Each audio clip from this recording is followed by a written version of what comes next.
Welcome to the Market and Main podcast. I'm your host, Mike Peters. Today, we're coming out of Chicago here. Was the first episode of 3 or 4 that we do live from Chicago. And today on the show is my guest, Josh Weinberg, the one of the founding, first founders of Keller Williams One Chicago. Welcome to the show. Thanks, Mike. Appreciate you, man. Good to have you back in Chicago. Yeah, I'm thrilled. Like I haven't been here in 2 years. Like basically not today, but like next week, it has been 2 years that I have been to Chicago. It's like left in 2020 for a huge project down in Tennessee. You know, um, basically for everyone that doesn't know, I was a realtor and I was like in Josh's office back then. So we have a little bit of a history together. Um, Really happy that you made it here on the show. It's always nice talking to you, and you have so much insight to the Chicago real estate market and the area in particular. So, business owner, you have your own realty together with Tommy Choi, Yeah. who is your partner at WeinbergChoi, and also like an investor in the Keller Williams Chicago One that came together just after I left, I think, right? Yeah. So Basically during quarantine, not during quarantine, but at the beginning of what was about to be COVID is when the conversation started, and then uh-huh.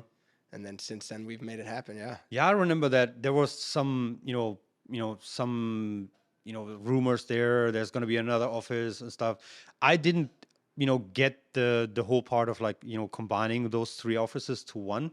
That went over my head. But I remember that that was a talk. But then everything came to an abrupt halt. Like, I personally, I lived in the Gold Coast back then, so like right here in the downtown area, and that was a ghost town. It was so scary. Like I have never seen anything like that. It was like something out of like I Am Legend or something like that.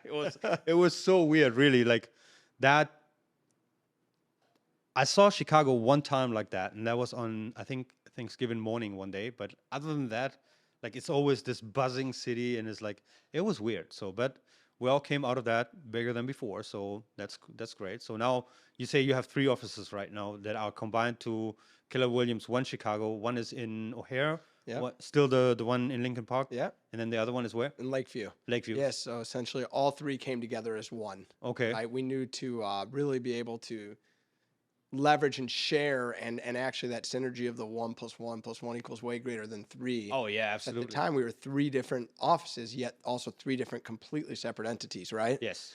So we knew that it made sense to all come together to join one to impact more people's lives. Right. And the great thing is like, really, it just not only is it more resources because of the leadership team, it's also everyone being able to now support each other, help each other, mastermind together, and really positively impact each other's business, right?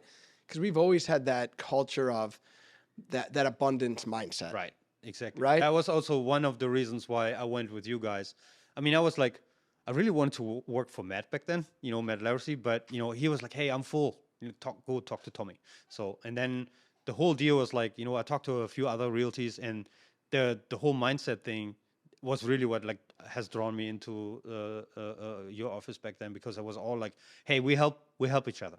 It's like life is abundant. We're not competition. And I work like that too. It's like every time I meet someone new, I'm like, well, you're in the same space. That's great because, we're probably collaborating anytime soon, rather than have this like, oh my God, well, it's all mine. It's like, I hate this kind of stuff. So that's also like what I liked about the office. And like everyone was super friendly and open, and, no one really was like not sharing. Like people would just like share all their tricks, right, without even hesitating, and that is something, especially for new agents, that was always really cool. It's like I like that. Well, I mean, the thing is first of all, there's two mindsets on it, right? It's the mindset of abundance or the mindset of scarcity, right? And to your point of the tricks or the secret sauce, people think they have some secret sauce. There's enough to go around for everyone, no matter what market you're in, especially in Chicago, right? Well, this is awesome. There's an abundance of opportunity out there. So we've always looked at it from the opportunity, or from the standpoint of collaboration over competition, right? People sometimes will say like, "Hey, they're your competitor," like, what, or "Hey, like, what are you doing with your competition?" And it's like, sure, there are times where maybe we're meeting with a client that's deciding between working with us or someone else. Yeah. At the same time, there's enough to go around. So anything we can do to impact in someone's business positively or impact someone's life positively, we've always had that abundance mindset. Instead of saying, hey, that person's competition, we've really looked at it as collaboration. Correct. And it's not only better for them and for the industry, it's also a big win for our clients, especially in the market we're coming out of and the market we're going into. Yeah. Right? You look at it and you're like, okay, there's properties that were getting 20 offers, 15 offers. They'd been on the market for an hour or a couple days. Right. Crazy. Well, that collaborative mindset, even though we represent our clients, whether it's our listing and another realtor's bringing their buyer in, or it's our buyer client that we're bringing in, when the other side knows that it's going to be a professional, smooth, positive, win-win transaction, they want to work with our team because they want to work with our clients. Right. Because they know our clients are going to be really well represented and knowledgeable, right? Right. So even though maybe they're not at Keller Williams One Chicago, or they're not part of WeinbergChoi Residential, it doesn't matter because we all collaboratively work together. Right. And it becomes an awesome, positive win-win, right? Exactly. Especially like you said, the market right now, crazy, right? It's going to change. It's not going to stay like that forever. I mean, remember how it was like, just like 3 years ago, like up and down, up and down. It's cycles, right? Absolutely. And then it's like, okay, everyone wanted to move out of Chicago, like what, in 2020? Everyone was like, oh, I want to live in an RV, all right. How long is that going to last, right? So then people coming back, especially with Chicago. Chicago has such a diverse, like, landscape of, like, industries, right? Chicago's not New York, right? Where everything is financial. If that's screwed, then you're screwed, right? Or, like, maybe entertainment, but there's not much more to it, like, just in the city. Yeah. Here in Chicago, there's so much, right? We're going from like machine builders over financial, over real estate, everything, right? We have really, like, this is so diverse. Like, Chicago never 100% gets hit in an economic downturn because not all industries go down at the same time, right? It's like way more diverse than any other major city in the United States. And that, I think, makes Chicago very special. That's a great point. That's also why from '08 to 2012, when the market really got hit in a lot of areas, and it did, there were parts of Chicago that were not, where the market softened up for sure. The difference between Chicago and a lot of big markets, like think about real estate, even though Chicago is more like a bigger city of New York or LA, it's so different. But you talk about the Vegases, the Arizonas, Floridas, like those real estate markets are nuts right now. Same with Nashville and Denver and both East Coast and West Coast. Yeah. But in 2008 to 2012, when a lot of areas got hit pretty hard, Chicago was not hit as hard. So there's the upside of, right, knowing that you're protected on the back end. On that same note, you're not seeing 50 to 75% appreciation year over year like some of the other markets either. It's a little more sustainable. Yeah, that is the market in Chicago, especially for investors that want to go like one door or two doors, something like that. It's in Chicago. It's like it still makes sense here. If you want to do doors or two doors down in Nashville, yeah, that's not gonna get you anywhere, right? So it's very different here. It's like it's very still a lot of people come to Chicago, for one or the other reason. People want to make it. Young people come here, that we're living in, the rural areas of America. They were like, okay, where am I going? I can't afford New York. There's opportunity in Chicago too. I go to Chicago. A lot of people that I met when I came here, 2015, right? I came here 2015. That's not that long ago, right? So I never had the desire to go to Chicago because I knew nothing about it. I lived in New York for 1.5 years, loved it, and then I got sent to Chicago to build up a service office for the automotive industry here, automotive manufacturing, not selling cars. And I learned to love it. It's a very special place. Like, I don't know, like we lived here for, I think, over 4 years total before we moved down there to Tennessee. Very different, like say what you want about like politics and taxes and all that kind of stuff. Yeah. That sucks. We have to say that. But at the same time, it's like there's so much more opportunity here than in a lot of other places. It's like very different. It's like not really what a lot of people from outside of Chicago think it is. I meet a lot of people down in Tennessee that, have never been to Chicago, think like, you have to ride around in a tank here because, you get shot on every street corner. What isn't the case? Like, I have lived here so long with a family in downtown, and I've never felt not safe. Maybe with the exception of, the looting in 2020. But, I wasn't even here. Yeah. We left. So that was different. But other than that, I've never felt unsafe. It's like, has a bad reputation. Really, that's a problem sometimes. I mean, I think the thing is like to your point, there's so much to offer in Chicago because it has all the benefits of the big city, right? Opportunity, restaurants. You're on a body of water where we're right by right now, right? You've got Lake Michigan right here. Yeah. And then you've got all different awesome neighborhoods and some of the best restaurants Yeah. in the world. Well, we miss this a lot, especially my wife. She misses that a lot. Yeah. The restaurant part, it's like, all right, so we have to, it's like I love it down there. We have built something really cute there. We live on the lake there too and stuff like that. But it's nothing like here. It's like the food sucks. Sorry, Dayton. It's like it's bad, compared to here, or compared to other big cities. This is something. And then what we also miss is like, we lived close to Lincoln Park back then, so we could just go with the kids to the zoo. That's free. All the museums have like free days for like residents. The kids love that. Like it was awesome. We miss that a lot about Chicago. Yeah. That's like people don't see that. People see what is on the news and stuff like that, but it's like way more to it than just the bad stuff. There's a lot of great resources for all kinds of industries as well as for families. It's a great place to live. In my opinion, it's just right now we're not here anymore, and I'm probably not going to come back anytime soon. But definitely miss it. Yeah. It's a great city. I mean, it's a very livable city, right? Yeah. With whether it's for a couple of years or for the long haul, like Yeah. it's a very livable city. Yeah. With that said, our business was primarily in the city with some suburban business, and we've expanded to the suburbs because there's so much opportunity. Because some people that were growing families or needed more space, outdoor space, that have started going to the suburbs. So that was part of our growth plan. We knew we were going to go to the suburbs, but some people are still staying in the city. There may have been this like migration in the beginning of 2020. But a lot of people are either coming back or to your point, they temporarily left and now they realize like they want to be back, right? Right. So, I mean, for us, like we have children, they have to go to school, right? So when we first moved, I lived in Pilsen when I arrived, but then when I met my wife and we got married and then moved together, we moved to Naperville. So Naperville, one of the best school districts in the whole country, from the ranking. But people don't stay there very long. They go there because it's schools, and then they leave afterwards because it's not sustainable. Then they move to another school district. High school is great, right?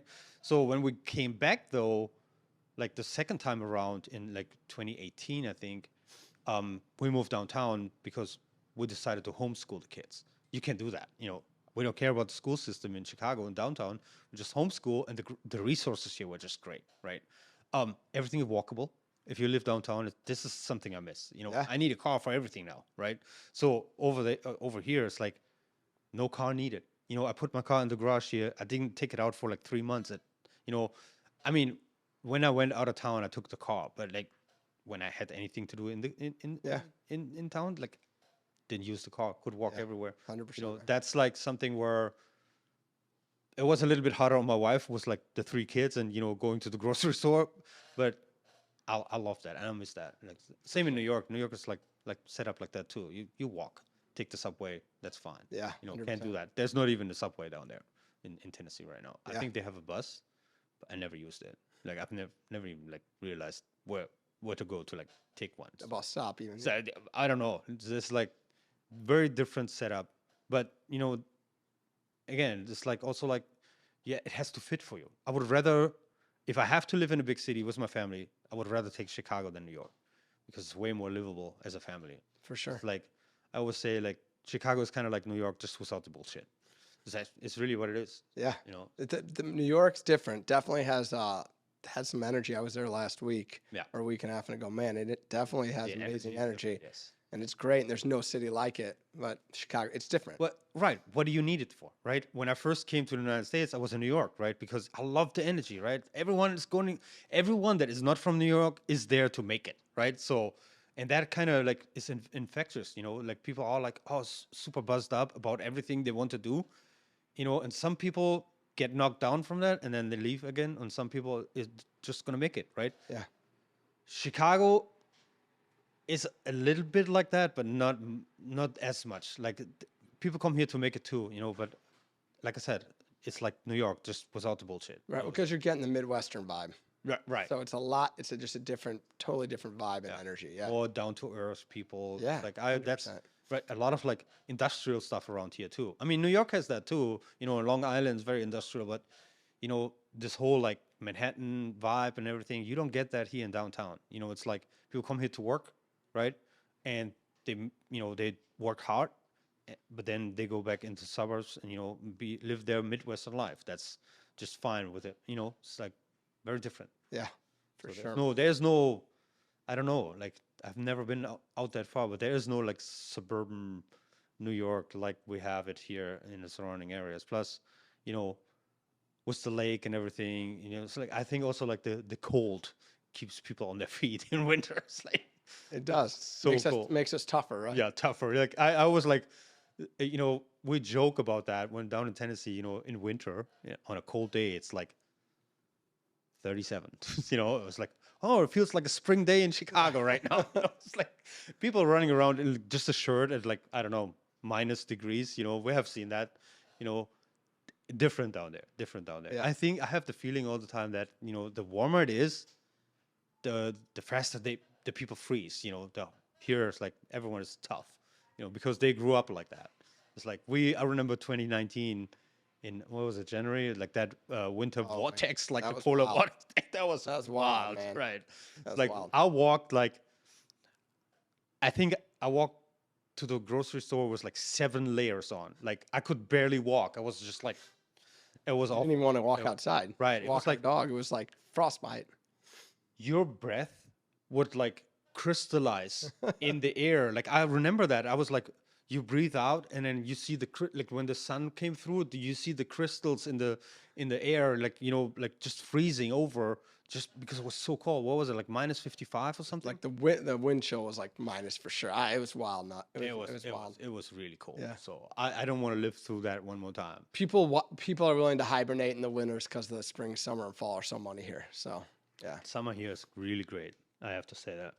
It feels so good. It's not as humid as down in Tennessee. I really like that. The only thing is like, but it's a little bit sad is like that the lake never heats up. It's like It's it's cold. Even in August, you go in there, it's like ooh, it's like it's very different. Like we're on Chickamauga Lake in Tennessee. That gets warm, like bathtub warm in summer. it's like most people do the polar plunge when it's like, which they do it here in January or February or in the winter. Yeah. But like you could do the polar plunge here in like July and it's still colder. Absolutely. It's like ooh. Well, it's like because it's all ice water, right? It's coming from the three Great Lakes and it goes through, right? It's like basically like a river system. I think I've touched that water. I think I've been in that water like once, maybe putting my feet in there. But Yeah, I was like we're out on same, the boat. Same. We were, we lived on Astor Street, so like Oak Street Beach was right, Yeah. In front of our house basically, and we went there with the kids every once in a while. The kids, no problems. They went in there, cold came out, blue lips. It's like my wife also. She's like, oh, it's so cold, but she still went in. Me like one toe, one time. I was like, done, Yeah. not doing it. It's too cold. Totally. So, but that's also, you mentioned the boats. It's so cool. You're here in a big city, and you get your sailboat out, get your ski boat out, or whatever you have, right? Yeah. And then you're still able to like drive into the river and stuff like that. That's pretty cool. Like, It's amazing, man. like no other city that I know has that. Not like that. Where you're just like, all right, like I'm just gonna park my boat right here and go into a restaurant. Yeah. It's like it's just Wild. amazing. It's cool. It is cool. That's just part of Chicago, though. Right. I mean, you could take the boat down to like Soldier Field and park right there at the harbor, and then get out and go to the game. Right. I mean, there's two better parking, right? Yeah, exactly. Yeah, that's cool. Like, well, we have like like we have one restaurant, like in Dayton where we live, where you kind of can do that. It's just like a little dock. You just pull up your boat, go inside, and then they're out of everything because it's so rural. Yeah. It's like it could be nice, but it isn't. So that's something that Chicago absolutely has to it. 100%. A lot of stuff, whereas like can't find that anywhere else. But you have to live with the cold for that. Totally. That's it. It's a give and take, right? Yeah, absolutely. So, what's the plans for the future? It's like now you have combined 3 offices. Yeah. What's next? What's next? Yeah, I mean, the vision is to just keep getting into business with the right people, Yeah. right? Keep impacting people's lives and providing the systems and the tools and resources for other real estate professionals to be able to build whatever business they want it to look like, right? Right. But the vision is to support them in building their business. Yeah. Right? Because it's a different mindset when you're really looking to help someone build their business.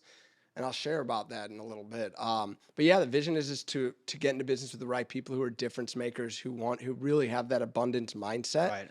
right? And who want to change the way real estate's done. And Yeah. and that means something different to everyone, right? I think the key is being able to support, whether it's in business, whether it's in life, in the multiple different businesses that we may have, that we're part of, is really supporting someone and becoming the best version of themselves. I like that. I like that a lot. It's a lot about culture, right? I mean, I have that in my business, right? I do focus more on culture than on money. I can make money tomorrow again. It's like I cannot build a great culture. I have one shot at that, right? You build a company, it's from the get go. It's like, okay, how do you want that culture to be, right? How do you want people to feel when they come to work? How, especially like with the real estate business, that's all like, business partners. There's all like independent contractors. They build their teams in within, your, umbrella company. It's very important that everyone that is using the offices and, sharing workspace as well as mentality and like, the name, that they're all on the same page and that they understand what the culture is, right? Yeah, I mean, culture is everything.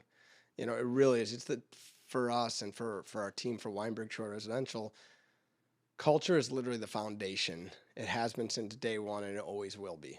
And what I mean by that is like culture is harder to put into words than it is felt.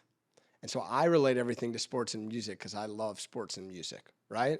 So, okay, for example, say whatever someone wants about Tom Brady or the Patriots when Brady was there in Belichick, right? It's whether you hate him, love him, doesn't matter. The culture there, people might have thought they knew what it was, but unless you're in that locker room, no one truly knows what it feels like. So what I'm saying is this, I'll give you an example. Our team, WeinbergChoi, our culture is known not only throughout our office and market center, throughout Chicagoland, throughout the country. It's known. And it's known, and I'll explain what culture means to everyone on the team in a sec. But no one totally gets it and can feel it unless you're part of the team and know what it actually feels like to be able to impact other people's lives and for your life to be positively impacted. And why I say that is I've seen it, people's lives change. And I've seen people's lives, them achieve things they either never thought were imaginable or didn't realize they could do it that quickly. But what culture really means is when people are doing things for each other, expecting nothing in return. Yeah. Right. So what I see happening day in and day out within our team daily, because we're meeting every single morning, even if it is virtual, we meet Monday in person every day. We start every single day off with gratitude. Okay. So we have a huddle every single morning and we share what we're grateful, who and what we're grateful for. It's super impactful. I actually was talking about this. We were talking about this morning on our huddle. We've been doing this for years. Even when the pandemic started, we shifted and pivoted and started doing it virtually every single day during the week. The reason it's so important to not only share gratitude, but to share it with people that are important to you, one, you connect on a way deeper level. So every day we start our day off with gratitude. So no matter how our day has started up until we've gotten to that huddle, whether it hasn't been the best morning or it's been awesome, by recalibrating and sharing gratitude, it gets us to a mindset of even just thinking about what you're grateful for puts you in a more positive mindset. And I remember one of our teammates who used to be part of our team shared that. Just thinking about what you're grateful for gets you into that right mindset. But then when you're sharing it, what you're doing is not only are you putting that positivity out there to the world, it gets to a place of some days it may be, hey, I'm grateful for fall because I like wearing a sweatshirt and I love that hoodie weather. And that was some of our teammates' gratitude this morning. Some days it is, I'm grateful for being healthy and here's why.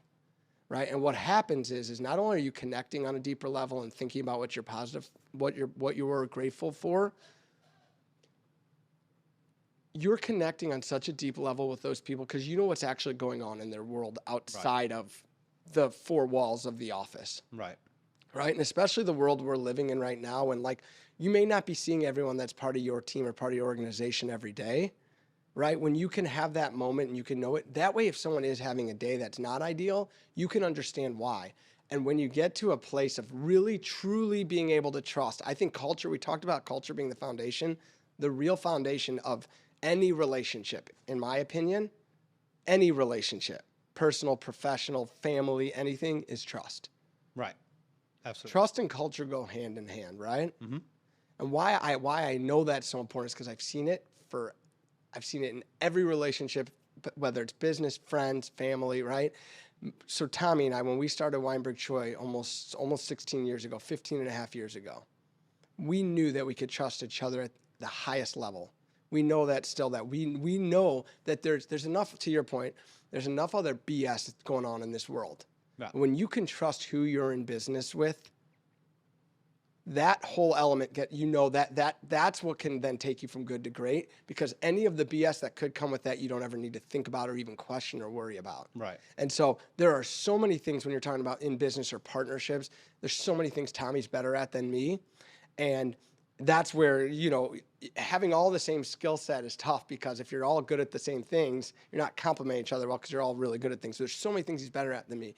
And the thing where we're so aligned, and not just Tommy and I, it might have started with Tommy and I, the culture might have started with us, but now it's curated and brought home by everyone who's part of our team. Same thing at the market center. It may start with 5 people or 25 people or 30 people when we open, 40 people when we open the office in Lincoln Park. It's now delivered and brought home by 400 people plus the leadership team. Right. So it may be curated and started by 1 or 2 people, but that can't take it and continue it. Right, but it's like it's infectious also. It's like, okay, now you attract those people, right? Like-minded. Right, like-minded people. It's like you build a culture core, but then that grew into like something so big where now it's like it's kind of hard to destroy that, because even if you have someone coming in there, it's like, no, you have there's bad apples, right? It's like someone is maybe attracted by the business model, but isn't a fit for the culture, because you have such a big group that things like that, it's going to dilute that, right? Or that person will leave from by themselves. So I think it's very powerful, and that's also like building a new company for me. We just relaunched like 2 weeks ago. Right. I want culture to be like the focus of what we're doing, right? I mean, I'm a weird person anyways, because I'm from culturally, like speaking about culture, coming from a different continent, right? And then also like Germans are weird anyways, but we're like, it doesn't fit with a lot of cultures, right? But I want this to be understood by everyone. It's like, hey, you know what?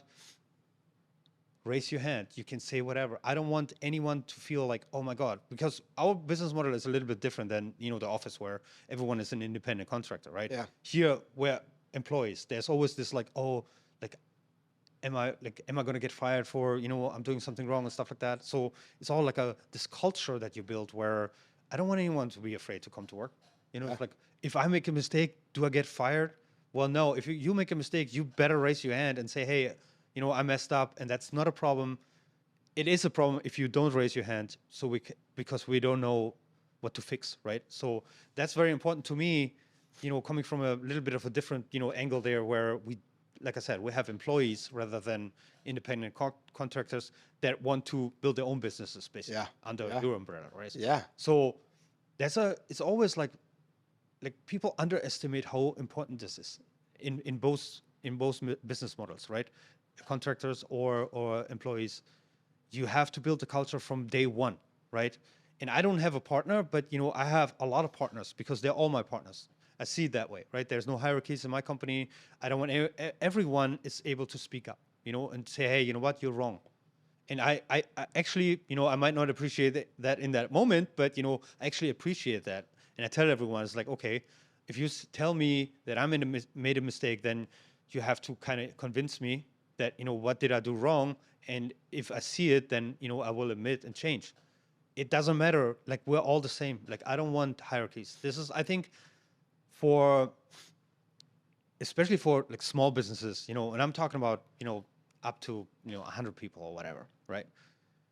If you put a hierarchy in, too many levels of management will mess it up, because it's not personal anymore. I've worked for the corporate world for the most of part of my life. It sucks. Like, it's not human. there's no they took the human out of out of the company, right? Everything is all only about numbers on the stock market. That's all. It's like there's no culture anymore. The culture is no culture. The culture is we don't care about you. You're replaceable. We don't care how you feel. We don't care anything. So, and that is, I think it's very important. I'd rather have a million small businesses than one big corporation doing the same job. It's like, I think it's very important. I think that's a really good point. And, you know, to that point, there's two things that are essentially market proof, right? They're the X factors, right? That no matter what is going on in the world or the economy or your industry, whatever it is, the two things that are market proof, no matter how it's shifting, are relationships, real relationships, and culture. Right. And I, like I said, trust and honesty and transparency goes hand in hand with culture. Yes. Because we are a culture of honesty and trust, right? And being able to be 100% honest. Here's why that's so important. The trust and honesty part, obviously that goes without being said, right? But here's the thing. When you trust each other on the highest level in any relationship, partnership, business, professional, fun, whatever, family, right? Friends, when you trust each other at the highest level, one, to your point of when someone does say to you, hey, you're wrong, one, they feel empowered to speak up when they have an idea. Yes. Two, when they're sharing that feedback or why they have a different idea or strategy, what it does is it brings it to it because it's honest, it's always coming from the right place. They can feel comfortable with it and then it can be taken the right way. I think one of the biggest things I've learned in the last, call it 6 years, especially since we joined forces with Keller Williams, was about perspective. And I think that everybody, we were talking about culture, not just like culture, you said, you know, coming from a different continent. No. I think that perspective is a really big thing that I've learned about because everyone's come from a different background, how they were brought up, where they were raised, how they were raised, you know, all of those things. And I think that the biggest thing that I think I've learned about perspective, and it's hard, is everyone is going to think different because of what they feel is right or what they are used to or were used to or how they were brought up. Exactly. And I think that the key is always taking a step back and looking at it from someone else's perspective. So one of our kind of part of our mission and part of our, like, you know, core values, and we always talk about like living by, it used to be like the golden rule, and we shifted it to the platinum rule, meaning how they want to be treated, right? Not how we would want to be treated, but how they would want to be treated. I think that's really important. And part of, and this could be applied to any industry or anything, as we talk about this a lot with any of our clients that we're meeting with to help them buy or sell or invest or rent a home, is understanding, and we literally ask them one simple question, or we share with them that our job is to support them in their perfect real estate experience and understanding what that looks like for them. Right. It's no different from the standpoint of when we have people looking to join our team, our family. And I don't use that word lightly, our family, because my team is family to me, literally family to me. So whether it's joining our office or joining our team or joining any team, understanding what their perfect career looks like, not just asking them and then stop listening, but literally just stop talking and listening to what their perfect career looks like. What it does is, one, we understand what their perfect career looks like, so we understand what it truly looks like for them. And they may not have ever been asked that question, but two, it's us understanding, can we deliver that with and for them? And it's not just for them. They have to want it as much as we want it for them. Mm-hmm. But by us understanding what it looks like for them and asking questions and really understanding it, now we can understand, are we the right fit to get into business to take over the world together with each other? Right, exactly. Because like perspective is important, you know, and we often have that, you know, like I'm the oldest guy in the office, right? From a different continent. I have a very different opinion about everything than, let's say, Malachi, right? Because Malachi, like half my age, grew up in Tennessee, you know, totally different upbringing, totally different opinion, grew up in a different time, you know, different stuff happened, you know, my perspective on things will always be different than his, right? Or yours, right? Or someone else's. But we're talking about the same thing, but it's not the same thing for everyone. It's like it takes a lot to wrap your head around that, like to feel like empathetic to other people and say, hey, okay, how would that feel like from the other perspective, what we're doing here, can we even, like you said, can we even deliver that? Is this a fit? Because maybe our worldviews go apart too much, or where like there's like kind of like the Venn diagram, where it's like there's enough in the middle that we can say, hey, you know what, we can do this together, Yeah. right? And the emphasizing the word together, right? Because it's very important that it's mutual. Otherwise, you're going to have a clash. No matter if it's like privately or like personally or business or it doesn't matter. Even if it's like two companies collaborating with each other, right? If what they want is too far apart, then that's not going to work. It has to be a win-win. But to understand what a win-win is, we got to be aligned and understand, really learn and understand someone. And I think that's such a great point that you said that. Like, is there enough in that circle, right? Because for me, whenever anyone reaches out, and we're so grateful, people are reaching out all the time to join our family, and it's amazing. I mean, everyone who's part of our team is somehow connected to us in one way or another. And we're so grateful that people reach out all the time. And there's 4 things that I think are super key that I share with people all the time. And I share with anybody who we're talking about joining our family. And it's right, being aligned with the vision, right? Truly being aligned with the vision, right? Understanding, like, are they talent? And everyone's talented. So I think people get blurred lines with that. Meaning like everyone is amazing at something, but it's finding what are they the best at in the world, right? Mm-hmm. And what is the best role for them? And a perfect example, and obviously being in Chicago, we can talk about, is Michael Jordan, mm-hmm. right? Yes. He's clearly talented he was clearly the most talented basketball player ever. You could throw LeBron and Kobe and some other people in there. But for purpose of this conversation, right? He played baseball and obviously was really good. He wasn't the best at it in the world. Maybe would he have been if he focused on just that instead of basketball? Maybe. But it's making sure that someone is in the right place where they're the best at it in the world, right? And not only is it the best at it in the world, but it's the best there. That is their role within the team. Here's the key, and I think this is where this is where the key is, and this is in any relationship, and I'd say it's perfect for business. It's not only figuring out, like, are they aligned with the vision, are they in culture, because also being in culture is one of the 4. Yeah.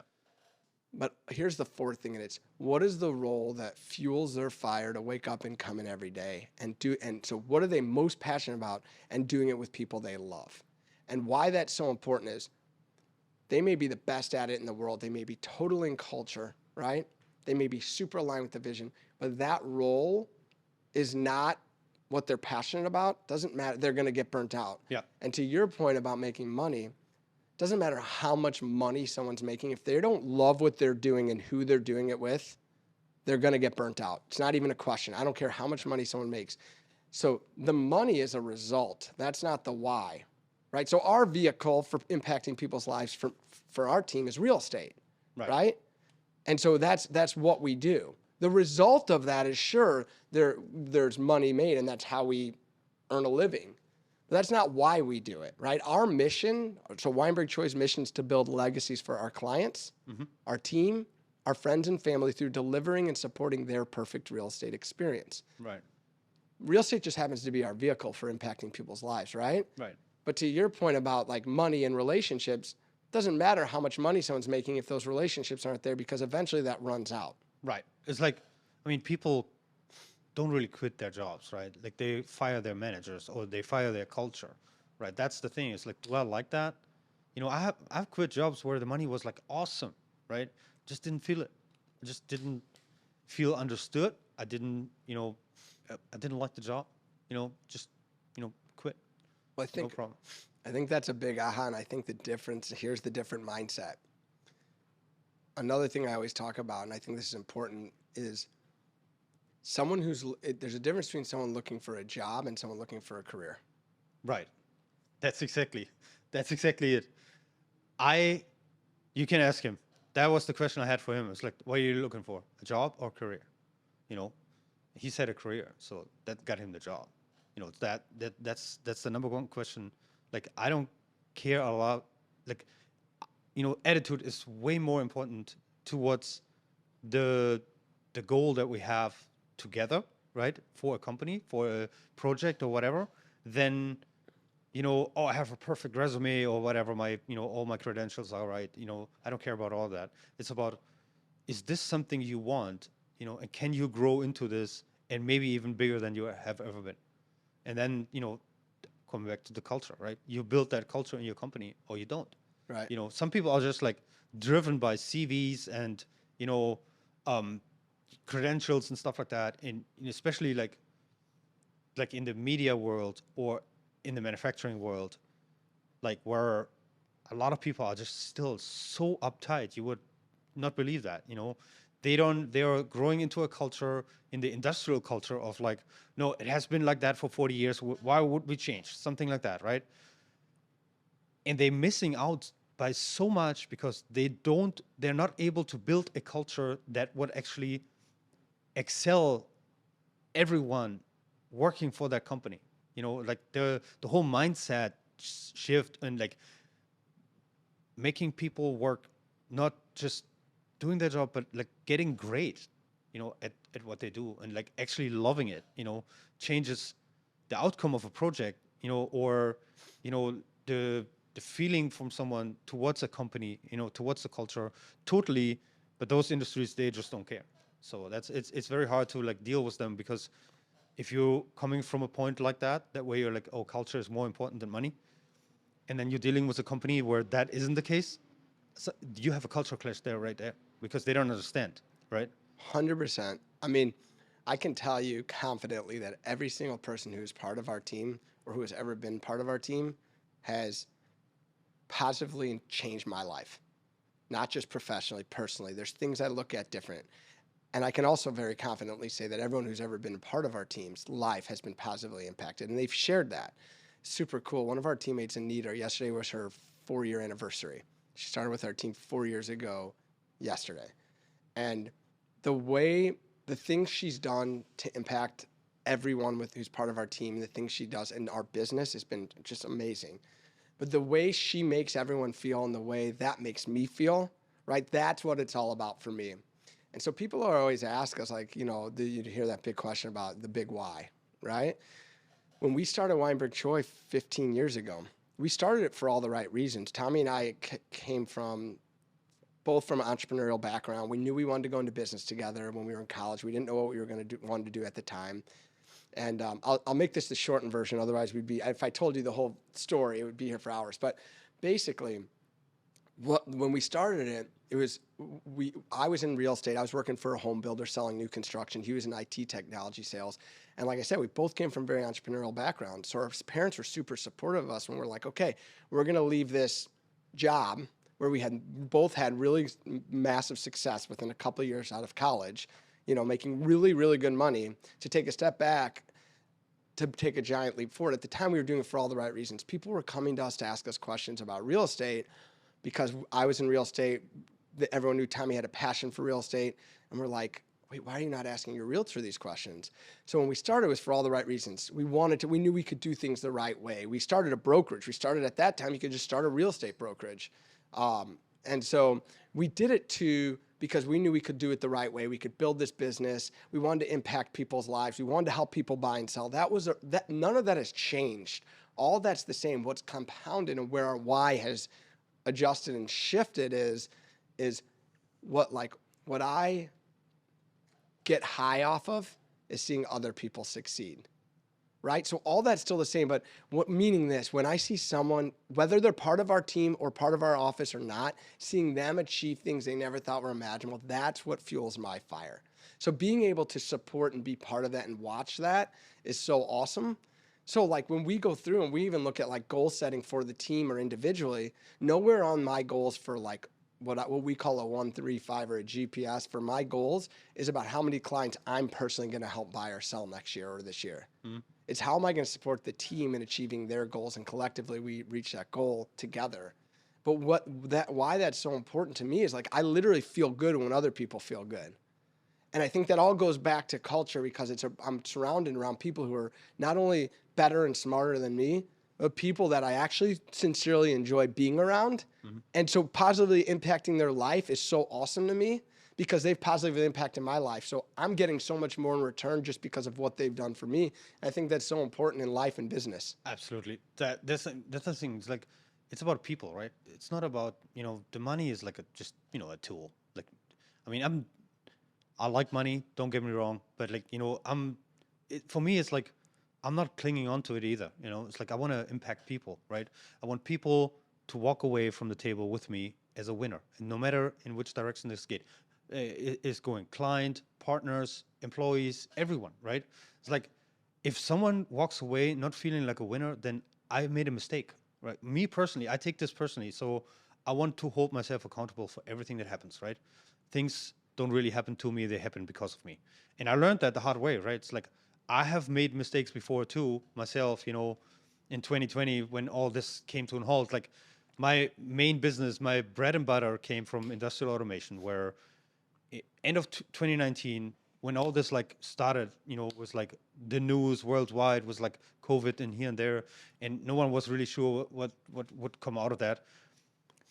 Everyone put everything on hold in my industry, and I was like, oh my god, world's coming to an end.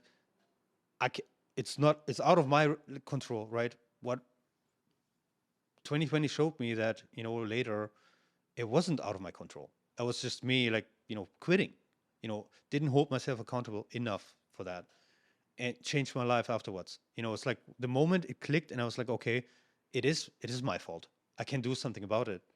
Totally changed my perspective on things. And also doing business with other people, employees, everyone that comes and does business with me, I feel I feel responsible for everyone feeling like a winner, walking away from a deal, from a personal relationship, from an interaction, stuff like that. That it's me. It's not. It's my responsibility. And I think I see this with you guys too. It's like you have done that even before 2020. When we guys met in 2019, that was already the case then. There was always this like, well, I'm responsible for everyone. We had a lot of interactions, even though I wasn't really on your team. Same office, yes, but like, still like work with you guys, did some showings for you and stuff like that. Totally different than with most companies I have met before or after, and that's like impacted me also. It's like accountability is so important, building the right culture when you build something up that you want to build big, and then also like take the responsibility for how does your client feel about that too, right? Did you positively impact that person's life? And if the answer is no, then you have to revisit your what did you do wrong there, because that should be the number one goal. Is like, okay, I'm impacting someone positively, otherwise where was the point in all that, right?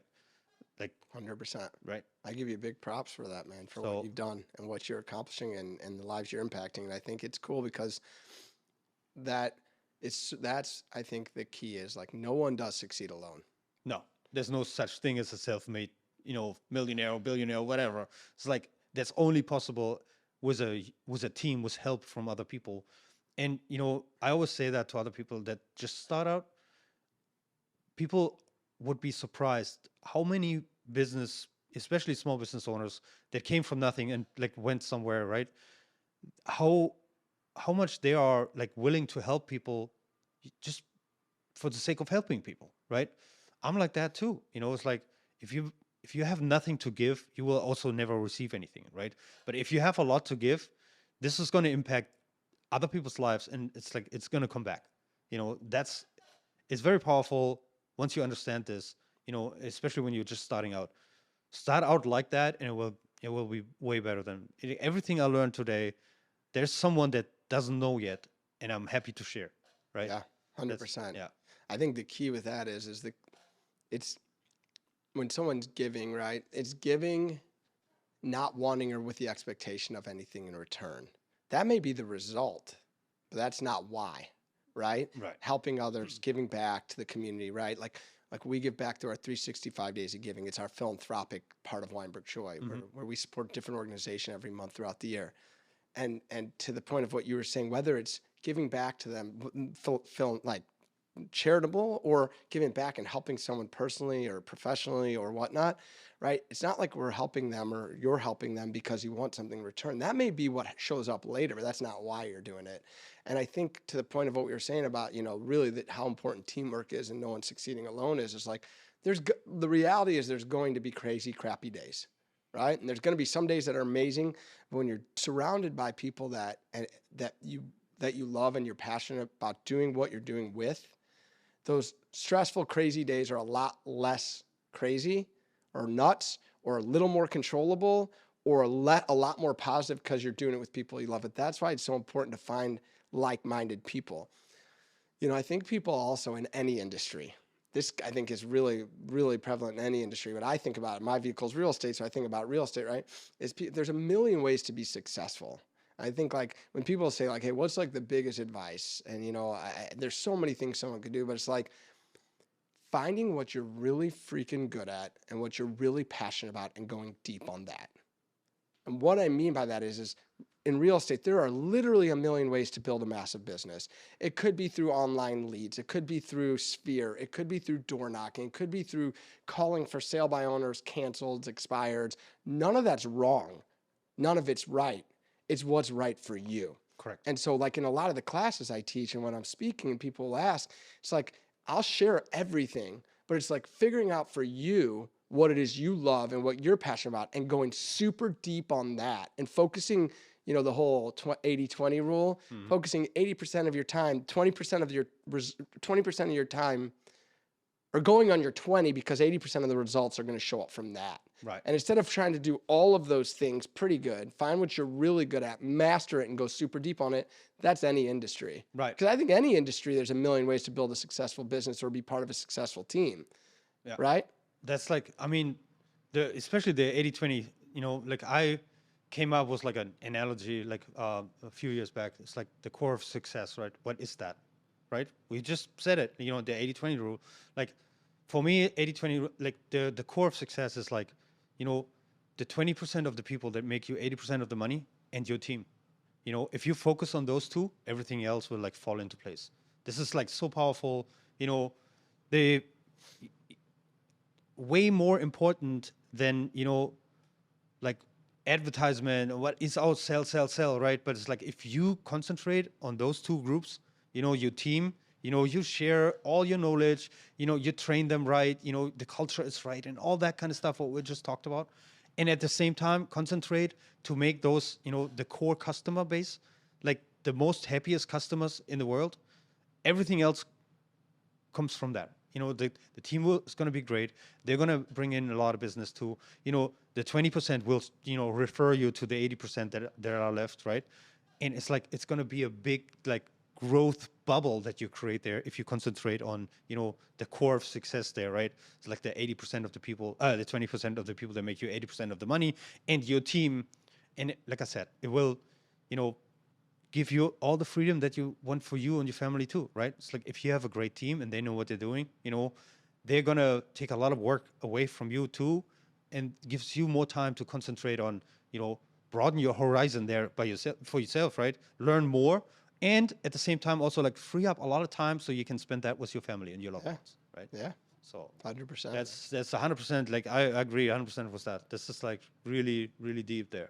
So what's when we're talking about, we talked about the whole culture thing and, concentrating on, making the customers feel like a winner walking away. It's like, when it comes to marketing, I mean, we're a marketing podcast here, right? So when it comes to marketing, what's like, besides referrals, what is it that, I know Keller Williams has a huge, like, the biggest training company in the world, right? Yeah. At least that was when I left. What is it that you guys do to like give your team members, not even only in WeinbergChoi, but also like the whole office, the whole market center. What is it that you do as a marketing professional? I think the key, this is the biggest thing, and this is the key, and this is the differentiator and the X factor. The marketing is about the agent or the team, not about the office. So it's about putting them forefront, making them the brand to their clients in the community, right? So when you're talking about like marketing, I think rather than marketing Keller Williams, you'll never see a Keller Williams billboard. Instead, it's about putting their name front and center, because that's really what matters. The agent's brand or the team's brand, right? and providing the systems, tools, resources, culture, training, all of those things. When you talk about marketing, I think it's giving everyone the tools, back to what I was saying, to focus on what they're really good at and love so they can be the best versions of themselves. Right. And when there's systems and tools that are there to support that, and all the people willing to share everything that's working for them or what isn't working for them, that's the key. So it's focusing on marketing their brand, Okay. not Keller Williams, which is huge, and that's different. Absolutely. Because So, that's a different mindset. Again, it's back to the mindset of abundance. right. I agree. I agree. I know that state of Illinois like changed real estate laws like rather frequently, right? So I know that a few years back, it was like a huge impact for advertisements when it comes to brand name versus team name. So now they have to be. I don't know what the deal is right now, but when I was still in the place, they just changed that. So now you couldn't like advertise with just WeinbergChoi anymore. Right. You had to have like at least the same size logo of the umbrella company, in this case Keller Williams or whatever, the Compass or whatever those companies are of this world, right? How did that impact the whole team branding thing? Yeah, didn't really change it. It didn't change it. I mean, you always had to have the logo of the brokerage. It's just now the size has to be the same as the agent or the team. That didn't really change it. It was, again, focusing on it was no different. I don't think that's impacted it much at all. I mean, the difference is instead of it being one same sign with the company's name really big and the agent's name very small, it still can be the branding and marketing that agent wants it to look like, which is super key. I think that's huge because everyone's so different. Back to what we were saying about perspective. Yeah. Someone might want that very plain sign. Right. Someone might want that out there cool sign that makes that pop, and that's their style. Right. Cool, they can do that. I never had a problem with that. Like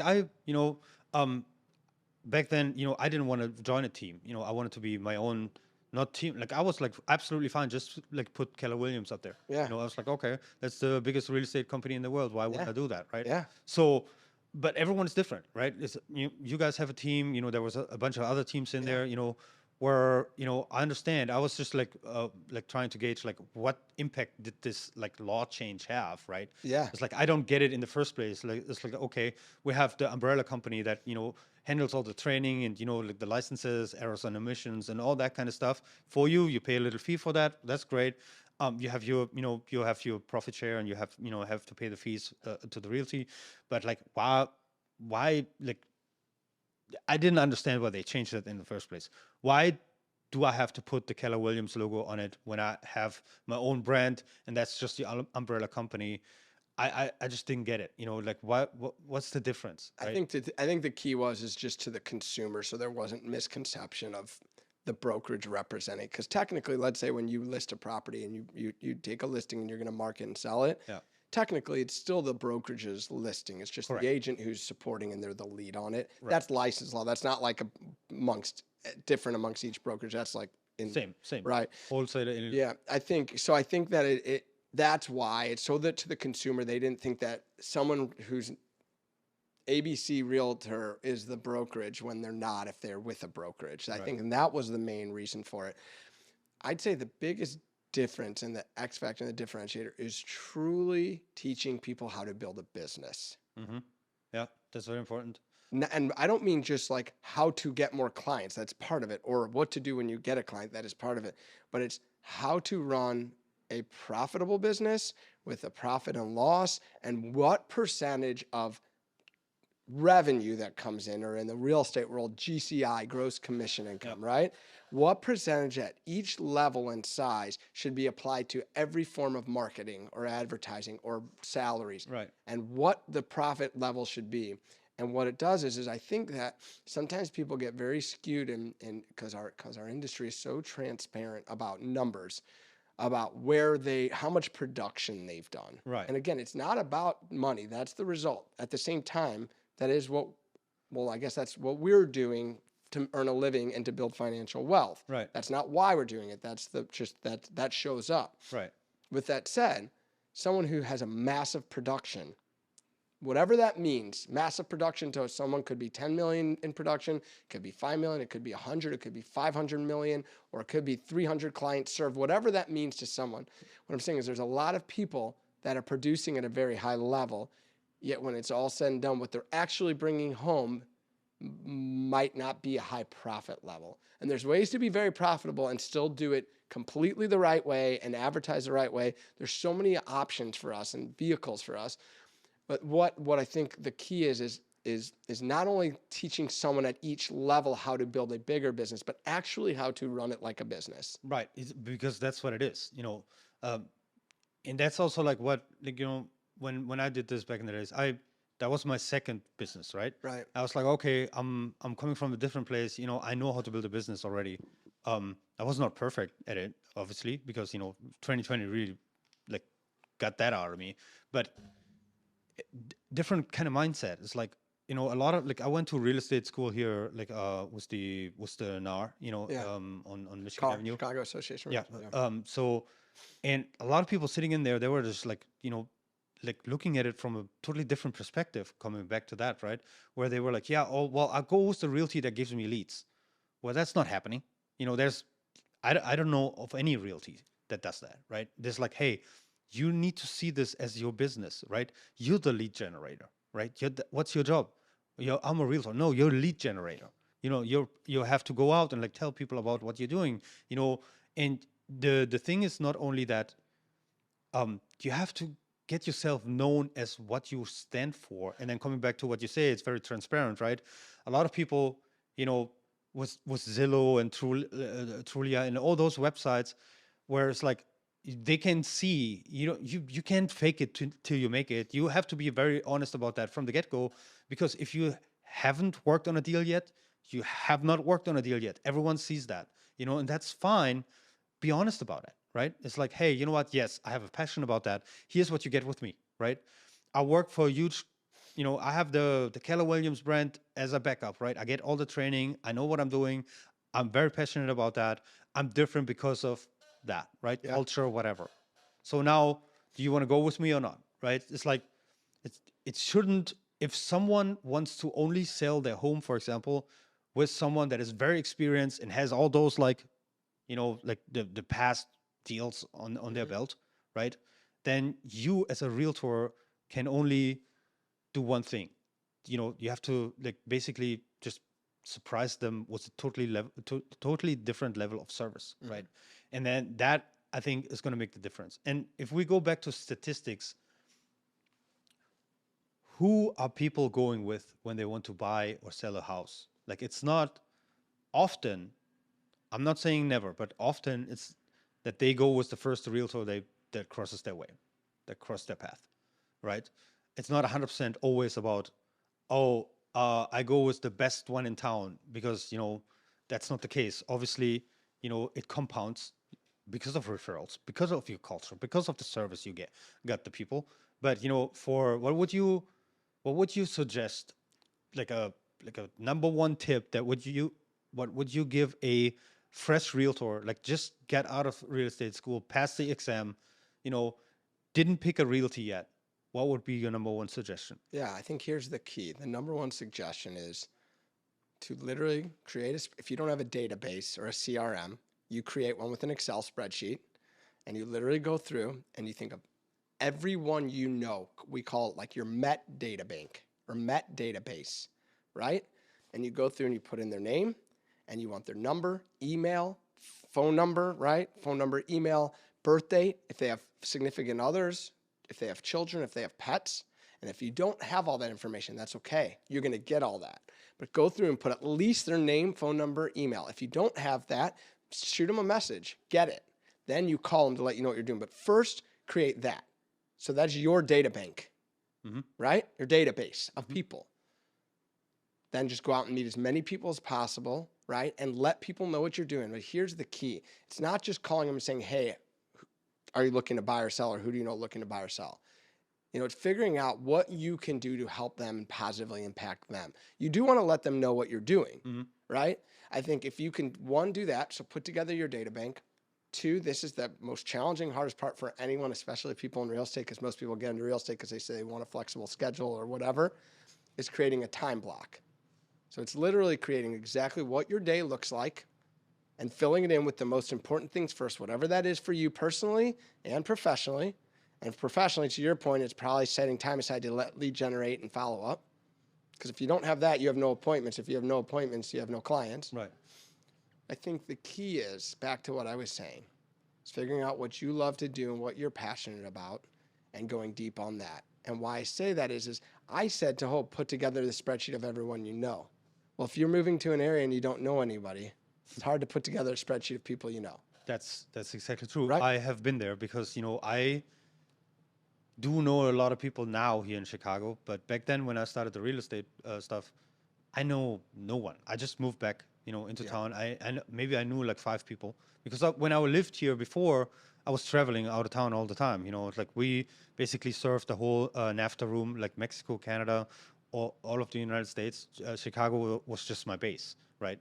So, but when I came back, so I know a lot of people now here in Chicago because of the real estate thing, because I did exactly that because I didn't have a database. Everyone was like, yeah, just, you need at least a list of 50. I was like, well, I can come up with a list of 2.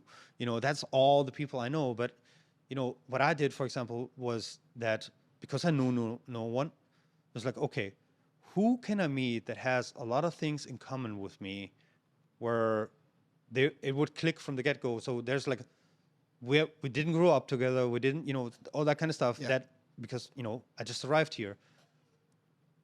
I went into like Facebook groups, was like Germans living in Chicago. That was my first deal. Family from Germany moved over here, thought they have to like live for rent, because they have no credit score and all that kind of stuff. Well, I made that happen. We went with like Wells Fargo, pulled the credit score from Germany. They didn't even live in a rental home for one day.